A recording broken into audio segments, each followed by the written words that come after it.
Well, there doesn't seem to be any sound here. Might as well clown around since... still no sound. We gotta do this. That's really important to do it, but we didn't turn the thing on, so we're gonna have to turn it on. Doom! Out the window goes Catwoman. Fortunately, into a truckload full of kitty litter.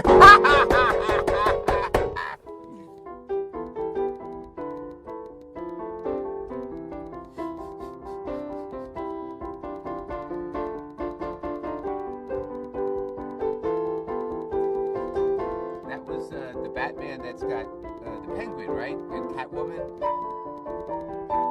I think so. And the guy, the bad guy, do you remember who the bad guy is? The one goes, and then pushes her out the window. Gotcha! You thought I was gonna push you out the window? You mean like, I wouldn't do that. Not like, boom! She fell in a truckload of kitty litter. Oh, wait a minute. Does that mean she's gonna come back? The cat came back the very next day. The cat came back and she was here to stay because that cat was very angry at Max Shrek. Which, just by the by, Max Shrek was an actual actor who had to have played one of the scariest dudes ever, In like 1924, the director was Robert Murnau, something like that. German guy. It was done in Germany, I'm pretty sure. Right, during the pre-Adolf Hitler days. Roaring 20s. Silent. You want to be a little scared? I mean, the special effects are kind of laughable. I mean, think of it. This is in fucking 1924 or something. Something like that. And the actor, his name was Max Shrek. The same name as the guy who who sees Catwoman and goes, what? You thought I was going to push you off. You mean just kind of like, boom! I'm sorry. What? That's the third time. I can't do it anymore. Okay. I have to speak to my production team about this. When I start repeating myself, my contract says I can only, I can repeat myself twice. I.e., 3 times. I can say it 3 times, and then that's it. It's like the guy with the fez, Is it Dan Aykroyd? I think it is. Who is it? Is it Dan Aykroyd? Anyway, I'm terrible with names, so Dan, don't take that personally. I mean, whoever you... Yeah, I'm pretty sure it was. And so old Austin and his girlfriend have been, like, what? Run off the road? Wait, oh no, they cut... You know the scene. If you don't know the scene, the funny part is that this guy, okay, he runs, they sort of, like, he's trying to kill them, and something happens, and he winds up going off the cliff, and you'll hear him call up and say, "Could somebody help me? I'm very hurt." That's not the funny. He comes up. He's all like, well, interestingly, he's not bruised or anything, but he's obviously, he just almost died. And he finally claws his way up the cliff and just right into the hands of Austin and his girlfriend. And remember, this was after mini-meat. A carriage. A baby carriage. Baby bouncer. That's from, any of you Avengers fans, Diana Rigg. Oh, I was in love with Diana Rigg.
Oh, so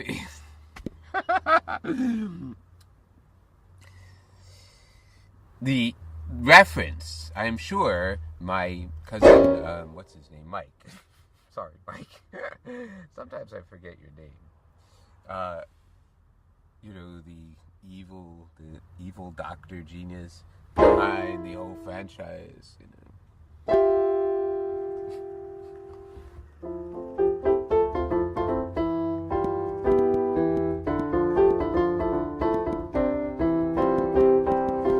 Obviously had seen the Baby Bouncer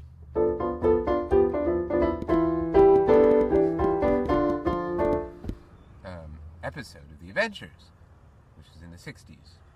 That maybe saw, reruns or something. But I believe that Mike is just about my age. Give or take a few years. Yeah, he could be a little younger, a little older. It doesn't matter. Just about my age. And so he probably saw the same stuff I saw. And The Avengers with, Diana, especially for little, the teenage boy, Oh my God, Diana Rigg. Oh, she did this karate stuff, and she was dressed in these leather jumpsuits. Oh my gosh. She drove a Lotus. Steed, the man, who was quite a guy, but not, he was like a debonair type, Mr. Steed, and he drove a 1920 something Bentley, green Bentley.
I digress, I realize. Now, you don't have to follow any of this stuff. I just go on. Okay, so we started off with a guy with a fez, who I believe is Dan Aykroyd, I mean, he wasn't playing Dan Aykroyd. The actor was Dan Aykroyd, playing a guy working for Dr. Evil. No, yes, right. And he was sent by Dr. Evil to kill Dr. Evil's self. I mean, isn't that silly? I mean, the whole thing of this whole Austin Powers thing, I mean, you realize Dr. Evil is a cuckoo guy because he creates this Austin Powers guy who's the same guy as him, to kill him. I mean, not to kill him. No, he wants to kill this guy. And the problem is, if he kills the guy, he kills himself. So that's why. I mean, Scott is such a moron. He's such a typical teenager, you know? He says, Dad, come on, Dad. You're always coming up with these incredibly complicated, super easy to escape from contraptions for Austin Powers to escape from. I mean, right now, I think you got something going on with this floor that goes to the side, and there are man-eating sea bass. I mean, what the hell is that, Dad? Dr. Evil, I'm sorry, the Society for the Preservation of, or the Anti-Cruelty to Man-Eating Shark Society, which really is just a cover for the Coliseum activities.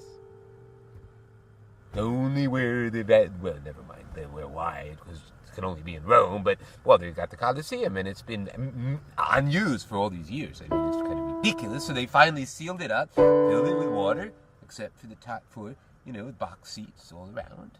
And so not very deep with water, just 6 feet of water, maybe 10 feet. It makes it more interesting if there's room to go up and down. I mean, man-eating sharks can be big, and people can be too, So if you're gonna, do the modern version, lions are painted up. Man-eating sharks are more. Really? I mean, they don't waste no time. They don't play with the food. They just do it, and blood. It's very exciting. So that's what happens these days at the Roman Coliseum. So without Dr. Evil, that's why we can't get an import license or something, because they're freaking, and it's because, you know what it is? They're freaking, those guys, the Roman Coliseum guys, they're trying to be more evil than you, Dr. Evil. I'm sorry to say. But, Dr. Evil, I'm sorry, I've been meaning to say this, because, do you see this cup of coffee I have in my hand? Let's see, I've been practicing this for a while, Dr. Evil. I know it might be somewhat disappointing to you to realize this, but that, this is it, this cup of coffee that has high amounts of caffeine, which will addict huge populations of people, make people who think about spending 75 cents or $1 think of nothing up to $2.25, $3.25. Oh, we can put sugar, lots of sugar, and then we can charge $4, $5, $5, $6 for one. And we can make people think that they're only after their caffeine when they're actually also indulging in their favorite drug activity. Building the building blocks of type 2 diabetes, Sugar. And might as well have a lot of fat, too, in there. Well, we're low sodium.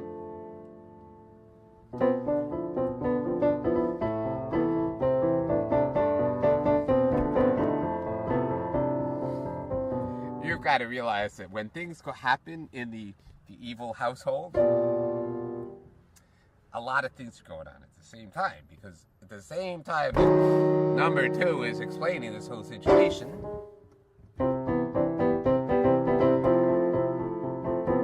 Scott is kind of getting really upset at his dad, because he's saying, Dad, come on, do you remember? He goes, Dad, you remember that gun you gave me when I was 2, and you said, now, Scott, you can't use it until you're ready. I said, Dad, look, I'm ready. I'll go over, we got Austin in the room. Go over and I'll just go, pop, pop. Oh, no, wait, Dad, wait, I didn't mean to say that. I said, we'll just go, pop. So just say one bullet. Don't worry, Dad, you know me. I'm a chip off the old shoulder. Except, who's that, the little kid over there?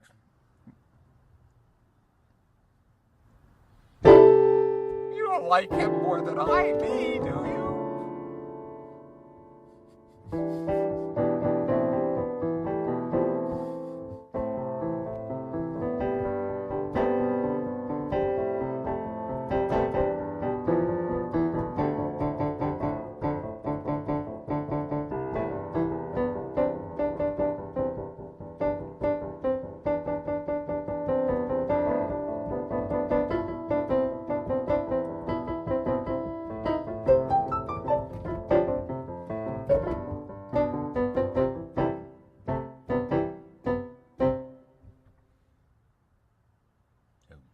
You know, C A minor, F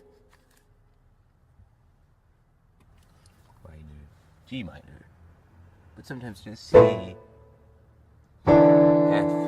minor. Wait, F minor? No, that's F major. F, G minor.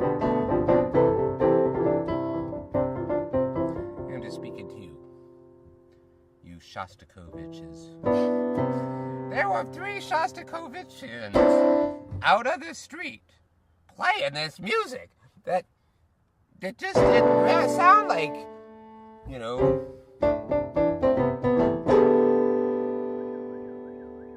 I want to hold your hand. No, it didn't sound like that at all. Nor did it sound like, you know, at the Copacabana or yesterday. All my troubles seem so far away. Now it looks as though they're here to stay. Nor does it sound like Rudolph the Red-Nosed Reindeer had a very shiny nose. Doesn't sound like that. These Shostakovichians. And you know what? I think they're underage too. They're underage. What are they doing? Playing Shostakovich, a cellist, a violinist, and I'm assuming a violist, although maybe it was too violent. I don't know. I wasn't paying much attention. But here they are. They're freaking underage, and they're playing Shostakovich. I don't know where this world's coming to. I mean, shouldn't they be in...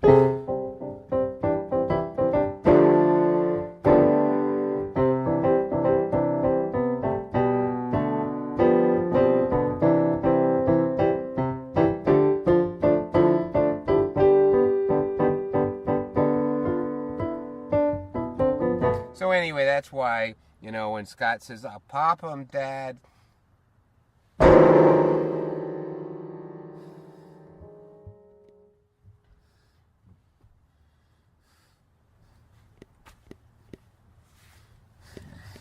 Scott. He doesn't want to come out and say, but he's saying, fucking moron. If Austin Powers doesn't escape, I'm gonna be dead, you stupid shit. So anyway.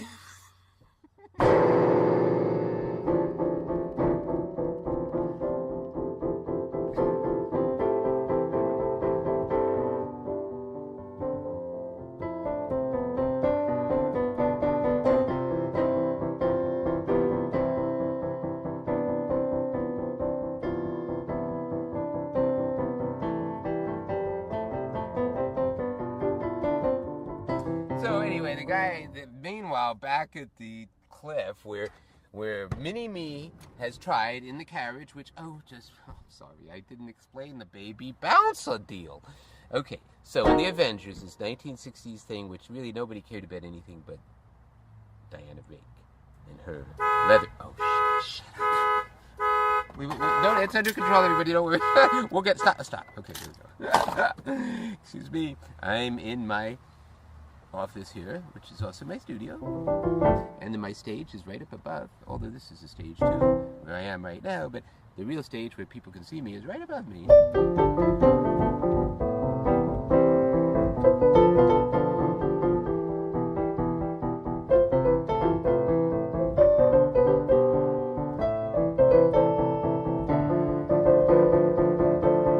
It's an invisible man! It's like, what is he doing? It doesn't have a face anymore. It's been obliterated by UV rays.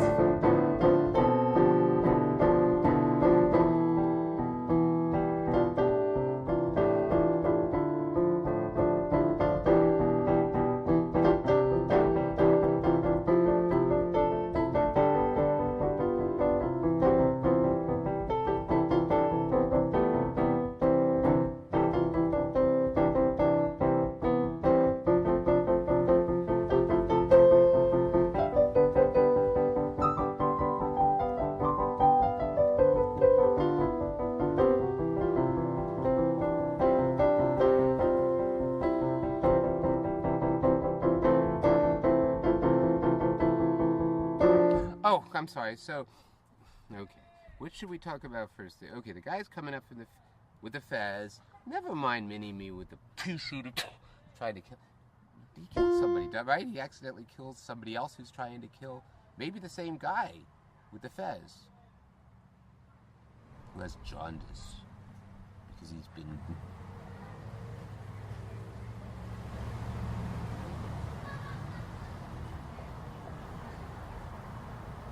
whatever, you know?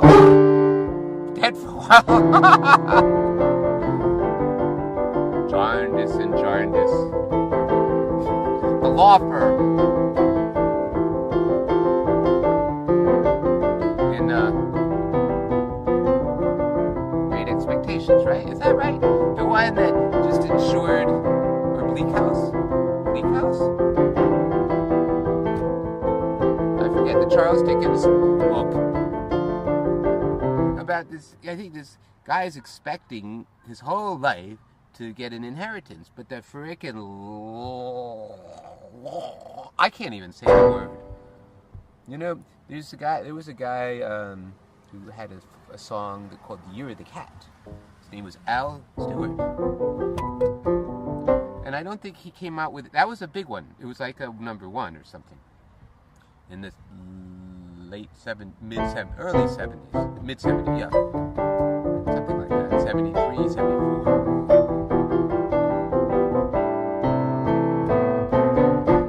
But I happened to get a hold of an album of his, so I heard some other of his music, and one of them is called "License to Steal." It's about those I can't say it, and I, you know, I'm sorry. Like my brother-in-law is one, and he's a nice guy, you know. Just because my oldest friend, except he's not a friend of mine anymore. I mean, he's a no, it's not because he's a it's because his wife doesn't like me. That's why.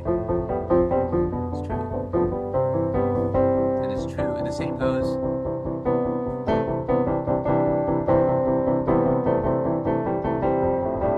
My second oldest friend of 40 years. My oldest friend of 50 years.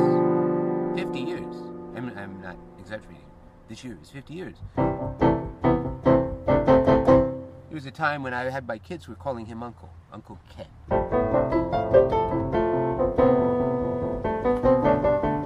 And then I come through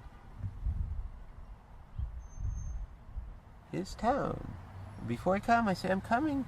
I'm going across country. I'm finally doing what I've set out to do. And oh, never mind. I'm getting negative. It's bad. And I haven't told you, I mean, I'm sure you are saying, well, what about the guy with the fez? Are you ever going to find out about the guy with that fez? Well, go ahead and just watch that friggin' movie and you'll know. You know what? I'm never going to tell you the answer. You can ask me 1,000,000,000 times and I'm not going to, you know what? You could torture me and I'm not going to do it. You could pull out my... You know, let's not get too explicit about this. It gives me the goosebumps just to think about what you could do to me. And I won't tell. Okay, so don't bother asking me again. Where's Dr. Evil's evil lair? Volcanic liar. Well, I don't think Austin knew that. Where is he hiding? Where is Dr. Evil hiding? You will never tell me. You could rip my scrotum and stuff it in my earlobes and I'll scrub it up and I'll never tell you.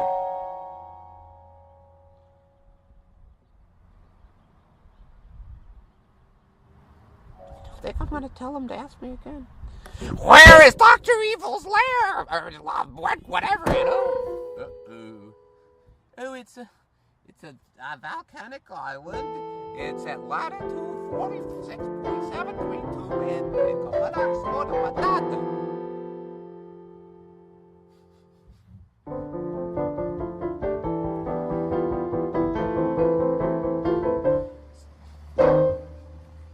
I'm sorry, Dr. Evil. He asked me 3 times.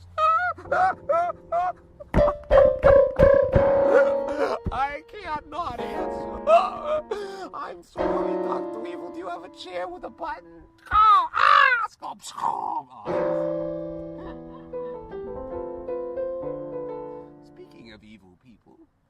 Shostakovich, you might very well know, you young ladies who were playing his music, the streets of the town we're just switching around letters. We do this all the time.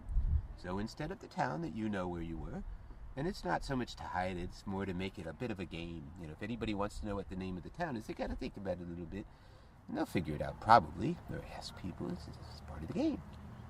And so we call it Tenvura. Just switching certain letters around, and you Tenvura. It's very easy. Sometimes it's a real difficult thing to do. It's really hard to pronounce. This one's great, Tenvura. It's very easy.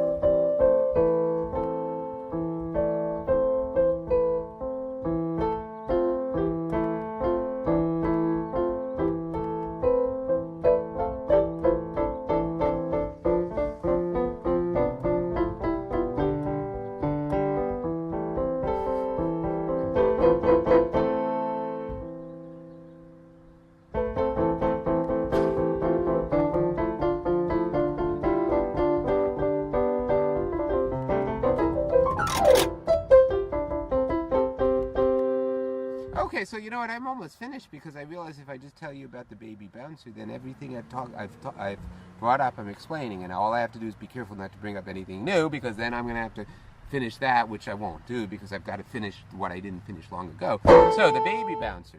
Okay. So it's this episode in which the bad guys, some shadowy organization by the bad guys, are after the good guys. So.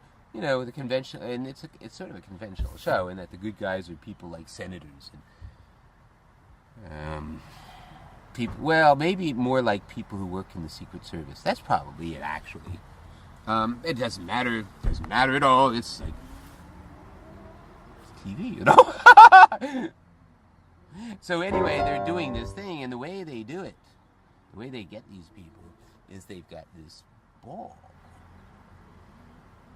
that happened to be very popular during a certain period, and there were all these people who these bad guys want.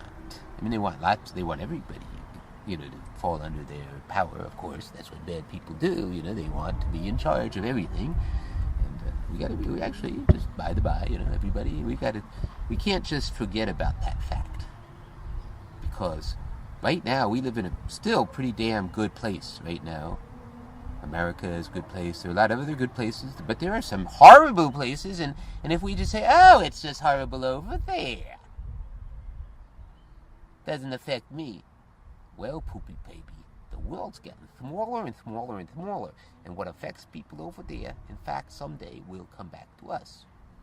It will. As sure as my name is Will. My chosen name, because that is the theme of my life right now. I will be positive. That's what I mean when I say will be positive. So anyway, to finish up the baby bounce. So it turns out there was this ball, and it happened to have something. It had a particular spiral pattern. That's very and it was marketed to little kids, very impressionable kids, And there was a nanny. Oh, that's right. And it was marketed to the nannies who would get it for the kids.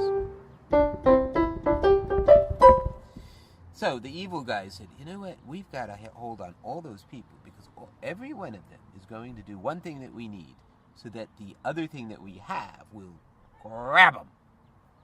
What they had was some kind of something that, like a hypnotic drug. But in and of itself, it couldn't do it. It had to be combined with something that a person has in their mind already. And it has to grab that. It has to work on that. So, the baby bouncer balls all had this spiral. You look at it, and a baby bouncing it would be interested in the pattern, would to see it moving, turning around. Very interesting, especially if you spin it right on the axis. Then it can become almost hypnotic, So the bad guys get one of them dresses up as a nanny, which is not hard because they all did wear, apparently at that particular time and place, they all did wear black all over. They were like in mourning or something. Widows were the nannies or something like that. Anyway, so what would happen is that the nannies would drive around on a motorcycle and with a sidecar, and the sidecar was filled with these balls. You don't know why there even has to be a nanny. I don't know. Oh, I know, it's part of the whole thing. I get it. Because the nanny, if you're going to actually get the person hypnotized and then have them follow you, like John Denver, follow me where I go, what I do, what I know, make a part of you to be a part of me. No, I mean, they didn't use John Denver. They were a little more nefarious than John Denver's thing there. And so what they do, they just go to the window of this person's, study, or, it's where they were relaxing in their house or something. Throw one of these baby bouncer balls in. And clearly, because this was the thing that this person remembered from childhood, pick it up. Now, the moment he picked it up, the drug went through his skin and gave him, it might have taken a little bit of time, but he's just interested. And during that time, this hypnotic, mind-controlling kind of hypnotic sort of spell, he just falls into a drug-induced, like a, stupor, because the spiral starts to turn around and around, and he gets to the point. Oh, and the thing is, because it spirals in a counterclockwise way, it gets him to go back in time to be like a baby. And that's when the nanny comes and says, "Hello, Chester Baby Pooh. It's me, your nanny. Come on with me. We're gonna put you in, chains somewhere." But you're just a little baby. You don't know what the hell I'm talking about. So anyway, that was the deal. And so anyway, when Mini-Me does his little pea shooter thing, and I think hits that guy, Dan Aykroyd, or was it somebody else that gets killed? Somebody who's about to kill Austin. And Mini-Me's trying to do it too. Kill him with a blow dart. And Austin has to do something like wipe his ass or something, and so he moves away just in time. And the guy who's about to kill him, or the woman, who's, gets the... And Austin doesn't even realize it. And because then they hear the guy who was trying to run them over, who went right over a cliff, and he's going, "I think I have broken every bone in my body. Will somebody help me? No? Just because I tried to kill you, you're not going to help me? Then I will have to climb out of this canyon with every broken bone in my body by myself. Is that what you want?"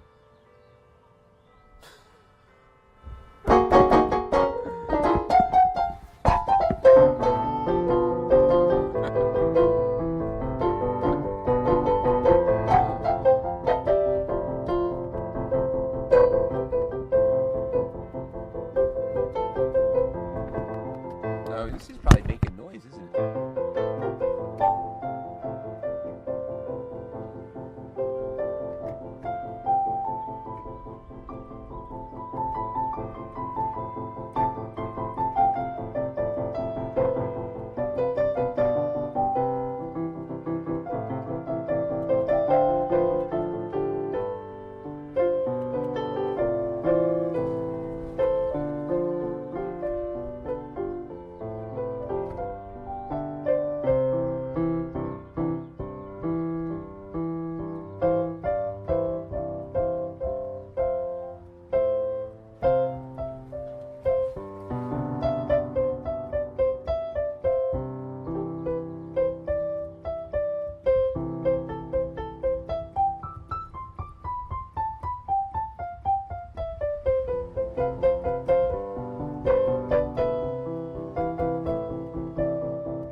Okay, now it's time to get serious. Why do we have to get serious? Nobody likes it when I get serious. Actually, though, people start to worry when I get serious.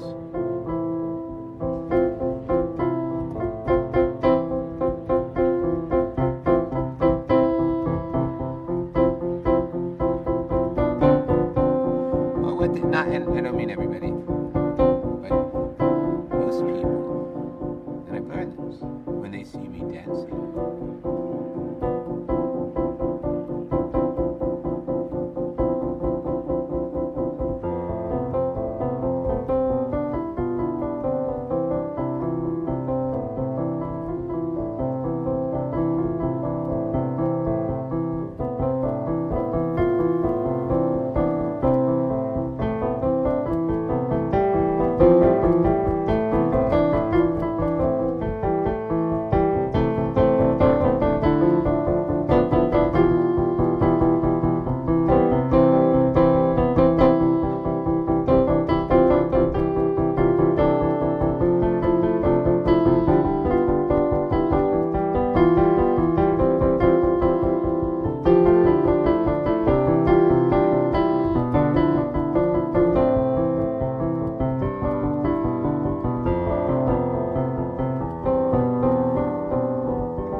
So,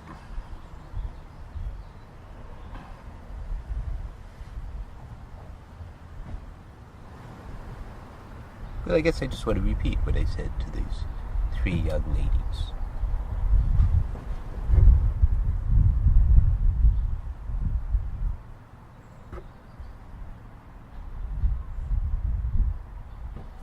Well, the reason I said anything to them at all was because I recognized that they were very nervous. And they just were having a very hard time starting.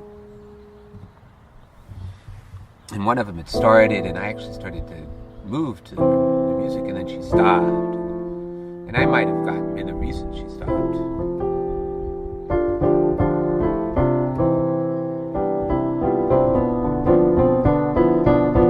Or maybe not, it doesn't really matter.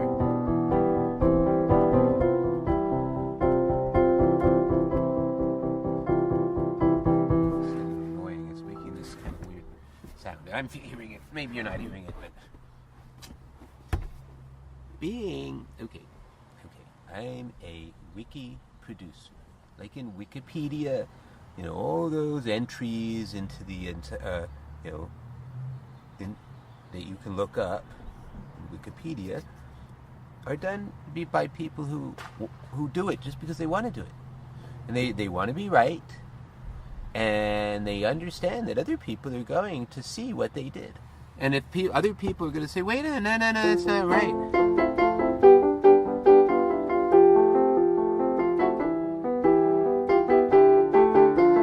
And somehow, I think it comes out pretty well. I mean, don't believe everything you read on Wikipedia just because it's human. I mean, don't believe anything. I think people who say there's a book, that in that book is the truth that everybody should believe. I'm sorry. That doesn't jive with reality, as far as I'm concerned. I've never felt that something that was actually put together by a human being covers anything that's above humanity.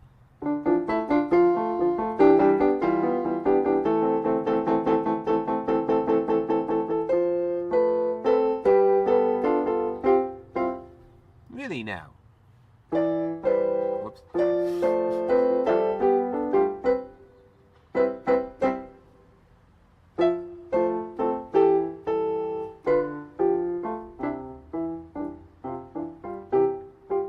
How could anybody say they know about things that are out of human understanding, and they tell you that they are right and you are wrong? What kind of person does that? They're actually not that uncommon, and I wouldn't say they are necessarily anything negative. necessarily, as would say a fair amount of them are, the leaders. The ones who say, I am going to make sure it happens this way. I am right. And I'm going to put all the resources that I have at my command, and because I'm powerful and wealthy, I will put all sorts of my ability to ram things down people's throats, including a government, as well as not just religion, but the government. Because if you got billions of dollars, you get more votes than if you have $100. And that is why the Supreme Court, 5 members of the Supreme Court, have officially made it the fact that this country is based on the principle that $1 equals 1 vote. And we have one man who has seances in his Georgetown townhouse. He actually has the house that what's her name, Blair, the one that needed the exorcist, Max von Sydow, comes to out. I'm going to come and I'm going to get out, and he's all covered with vomit, and her eyes are turning red. Fuck me! Oh, you shoot their kids here. I know that's quite a movie, The Exorcist. And we have a Supreme Court justice who is what we call an originalist. He understands the original intent. Now the issue is the really significant part of this is because you could study what these guys thought at the time. But in order to understand their original intent, you've really got to update them. You need to go back to those people because they have some sort of magical powers because they were the founding fathers. And their original intent is what we are talking about now, 200 and something years later, and we're very smart. We are one of the smartest members of IQ-wise. Oh, my friend Antonin, he's got 100,000 IQ. And therefore, he's smarter than everybody. So anyway, but one of his intelligences is this ability to have seances, so that he brings back the founding fathers, and he says, okay, everybody, this is what's going on. I just want to explain to you a little thing. There's this thing called, the internet. It's computers. Computers. But let's see. You don't know what a computer. It's like a calculator. No, you didn't have anything like that. It's just something that sends information through radio waves. What the fuck are radio waves? What are you talking about? Oh, we got to talk to you. So that's why he has to have so many seances. He's got a lot of talking to do. And because the forefathers, come on, all 4 of them. There were 3, and then there were Ben Franklin. That's what explains it. A lot of people say, how the hell could there only be 4 fathers? Until they find out that Ben Franklin was one of them. He was quite the ladies' man, I'll tell you, with his. I've been trying to take after the guy.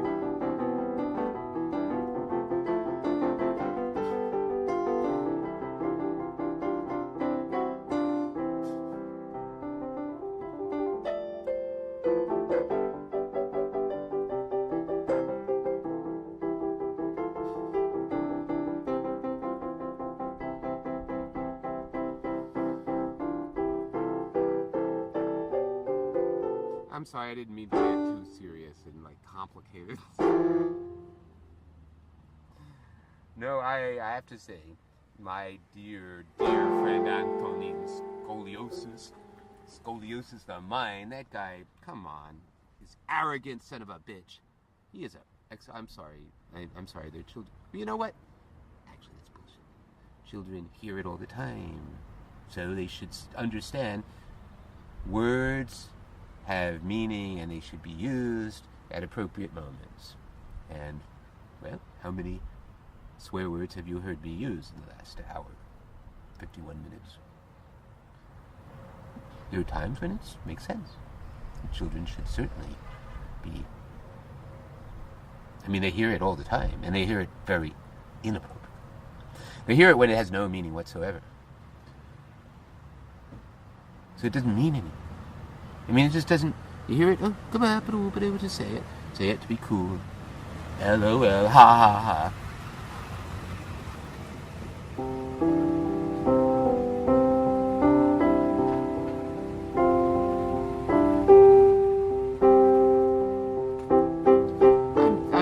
concerned about what I said very much. Because you Shostakovichians,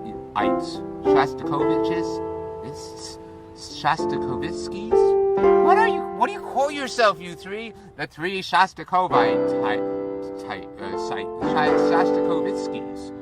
There was Kusevitsky. Serge Kusevitsky was a really big guy in Massachusetts. The Boston Symphony Orchestra. I don't know what his exact role was. I don't think they had some great conductors, and I'm not. Kusevitsky might have been a conductor, but it was more that he was the musical director, who I believe was behind Tanglewood, which is the summer residence in the such a beautiful place, Stockbridge, Massachusetts. It's beautiful. Tanglewood is, that whole area is.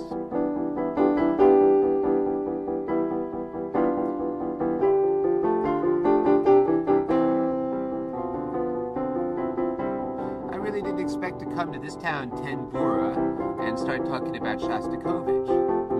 Actually talk to people, Shostakovichians. Especially, how old are you girls? I never want to guess, because I don't want to, I don't want to be way off. But you're certainly not of legal age, right? So just by the way, I would really appreciate you telling your parents that I'm talking to you. I have nothing to hide. I'll never come to you. Well, I talked to you about possibly, let's arrange that you play again and I dance. And it could be anywhere that you choose, definitely public place. I mean, I don't want, and really, it's very important as a person in my position. I can't really talk, I certainly can't talk to an individual who's under 18, because all sorts of things can go on, I mean, not anything bad between us, but misinterpretations by other adults. And, we don't, neither the child needs it, nor does somebody like me need it,